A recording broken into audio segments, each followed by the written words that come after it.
வணக்கம். நான் மெய் ஜோதிட ஆலோசகர் கே. கார்த்திகேயன், கள்ளக்குறிச்சியிலேருந்து பேசுகிறேன். ப்ரொஃபஸர் டாக்டர் விமலன் சாரோட நேரடி ஸ்டூடெண்ட்டு. போன வீடியோவில் கோள்கள் பகவானாக முடியுமா என்ற தலைப்பில் பற்றி நான் பேசியிருந்தேன். எதற்காக அதை பேசியிருந்தேன் அப்படின்னு சொன்னால், 6ல் 9 கோள்களும் 8ல் 9 கோள்களும் 12ல் 9 கோளும் எப்பயுமே இருக்கும். ஒரு ஜாதகத்தில் இல்லாத கோள் இருக்காது. அதாவது 6ல் வரக்கூடிய நோய், கடன், பகை, வம்பு, வழக்கு, பிரச்சனைகள், சங்கடங்கள், வருத்தங்கள், அதேமாரி இடையூறுகள், வம்புகள், வழக்குகள், இதை தடுக்க முடியாது. 8 எந்த ஒரு மனிதனாலும் கடவுளையே வழிபட்டாலும் தடுக்க முடியாது. 8 கஷ்டங்கள், நஷ்டங்கள், சங்கடங்கள், வருத்தங்கள், அசிங்கங்கள், அவமானங்கள், கேவலங்கள், எதிர்பாராமல் நடக்கக்கூடிய கொலைகள், தற்கொலைகள், எதிர்பாராமல் வரக்கூடிய இழப்புகள், அதே மட்டும் குரூர செயல்கள், அரசு தண்டனைகள், இதை தடுக்கவே முடியாது. திடீரென்று ஏற்படக்கூடிய இழப்பை தடுக்கவே முடியாது. கொலைகளை தடுக்க முடியாது, தற்கொலைகளை தடுக்க முடியாது. இது உண்மை. 12 காணாம போகிறது, வீணாக போகிறது, கரைஞ்சி போகிறது, ஓடி போகிறது, இல்லாமல் போகிறது, பரதேசியாக போகிறது, பன்னடையாக தெரியறது.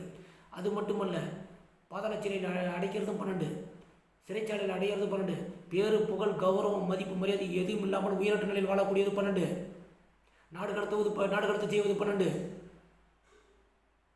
மருத்துவமனையில் அனுமதிக்க இருக்கிறது 12, மறைந்திருந்து வாழக்கூடிய நிலையை கொடுக்கக்கூடியது 12, ஒளிந்து வாழக்கூடிய நிலையை கொடுக்கக்கூடியது 12, தலைமுறை வாழ்க்கையை கொடுக்கக்கூடியது 12. இத்தனை தீய விளைவுகளையும் கோள்களை கடவுளாக வழிபட்டாலும், அழுதாலும், புரண்டாலும், மாண்டாலும், இருந்தாலும் நடப்பதை தடுக்கவே முடியாது, தடுத்து நிறுத்த முடியாது. இது யதார்த்த உண்மை. கோள்களை பகவானாக்கியே வழிபட்டாலும், பகவான்கள் அழுது புரண்டாலும், மாண்டாலும், இருந்தாலும் நடப்பதை யாரும் தடுத்து நிப்பாட்ட முடியாது. நடப்பது நடந்தே தீரும்.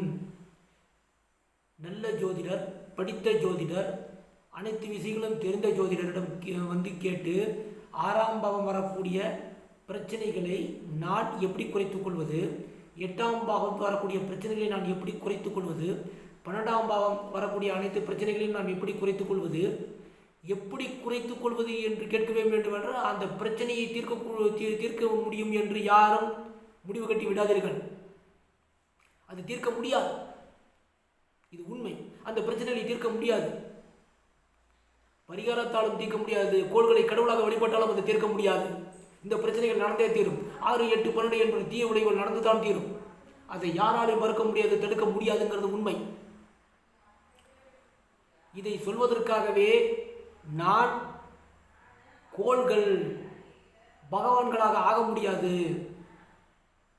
ஜோதிடம் என்பது தனி மனித பலன்களையும் எதிர்கால பலன்களையும் குறைப்பதே அன்றி அது பகவான்களாக நாங்கள் சித்தரிக்கவில்லை. ஜோதிட நூல்கள் அனைத்தும், அதாவது பழைய ஜோதிட நூல்களில் எங்கேயுமே கோள்களை பகவானாக சித்தரிக்க சொல்லவில்லை. சைவமும் சரி, வைணவமும் சரி, பகவானாக சித்தரிக்க சொல்லவில்லை கோள்களை. இது உண்மை. ஜோதிடம் என்பது வேறு, வழிபாடு என்பது வேறு, ஆன்மீகம் என்பது வேறு. இதை முதலில் புரிந்து கொள்ளுங்கள் மக்களே. விழிப்புணர்வு அடைவீர்கள். தயவு செய்து விழிப்புணர்வு அடைந்து மறுமலர்ச்சி ஏற்பட வேண்டும் என்று என்னுடைய ஆசை ஜோதிடத்தில். இதற்காகத்தான் இந்த பதிவு போடுகிறேன். யாரையும் புண்படுத்தும் நோக்கம் எனக்கு அல்ல. நன்றி, வணக்கம்.